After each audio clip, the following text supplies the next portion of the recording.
Ladies and gentlemen, today we're going to answer the age-old question. Which came first, the chicken or the egg? One of the hardest things for a father is when it comes time to send his little girl off to college. Biology? Did you get Cayman? Complex life forms evolved from simpler life forms. Wait, what? A chicken egg is the same life form, just at an earlier stage. Specifically the stage taking place outside the mother, where the egg is continuing to develop, or specifically the contents of the egg, prior to hatching. Where did you learn this from? Answers in Genesis? Egad, I'm screwed. Hey, what did you think about what Professor Cayman was just saying? You mean other than the fact that as he spoke, quite literally a huge ball of straw just fell down onto the ground? It was factually flawed in the example he gave. She's one of the cutest freshmen we've seen. Just calling to get your topic for the October debate. I seriously doubt this individual's ability to debate anything. He quite literally classifies the egg of something as an entirely different species of organism to its parent organism, showing no understanding of gradual adaptation leading to the development of ring species and differential populations which can no longer interbreed, and therefore an entirely new species. I really like all of my instructors, especially my biology teacher, Professor Cayman. He's a riot. AKA the Chicken Man. The guy's an evolutionist. Wait, the Chicken Man is not the creationist. Well, he certainly ain't the evolutionist either, because he has absolutely no idea what evolution is from the visual example he gave earlier.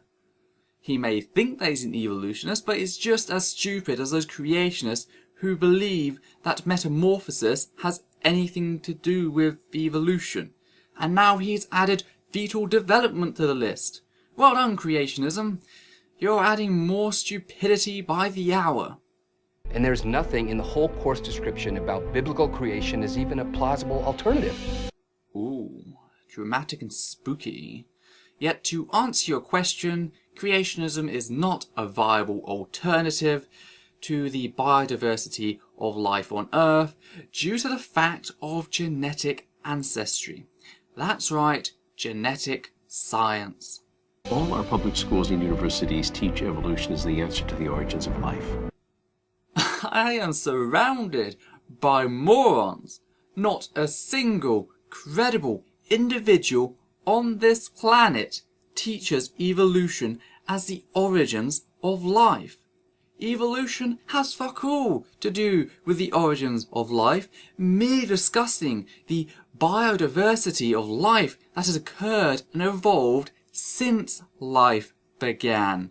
The word you are looking for is abiogenesis, which discusses the formation of simple molecular life via the observable process of self-assembly.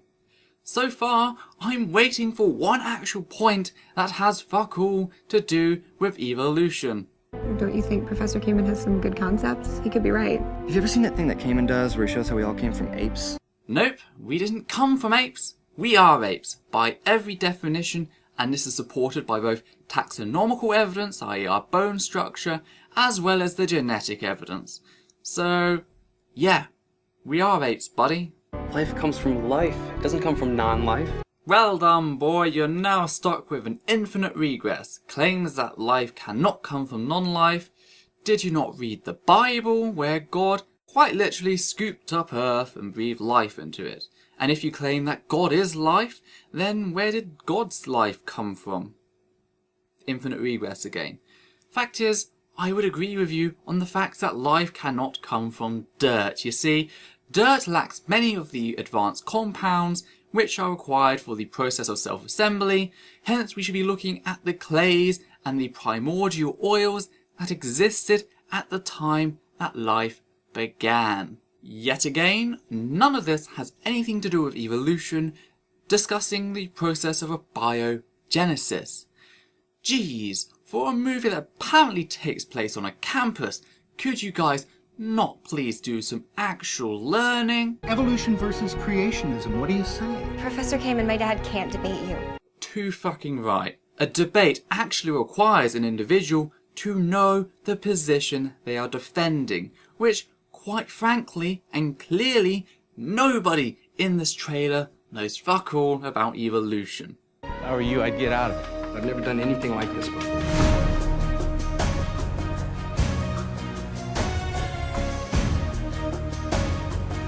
I wasn't going to teach evolutionary lies from those textbooks. I'm out of the game. I don't blame you. This movie is looking like an even shittier version of God's Not Dead, aka Attack of the Giant Straw Man. You debating Professor Kamen is not going to solve anything. This all sounds oddly familiar, almost like this was what every non-creationist was telling Bill Nye when he was going to have the debate with Ken Ham, which officially had Ken Ham bent over and screaming, "I have a book!" This guy stands against everything that we believe in. What are you doing, man? What did you tell her? I'm not interested. Do you know how embarrassing this is going to be for me? See, this is the moment where the actress realised that her career was going to die, just like the dinosaurs, and she envied that black guy for getting out when he could. They just decided to add it into the trailer because it looked dramatic. Welcome everyone to our debate tonight. Wasn't the Bible written by man? Yes, it was. Then how does that make it the Word of God? Whoa, getting a bit risky there, Answers in Genesis. I mean, you just admitted that none of the authors of the Bible were there in the beginning. And you do believe in your viewpoint, don't you? Nope, I'm just making a serious fuss out of nothing.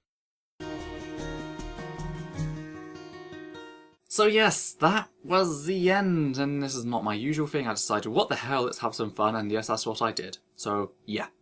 Hope you guys are all doing okay, hope you enjoyed this little treat. This is Essence of Thought, take care, and out.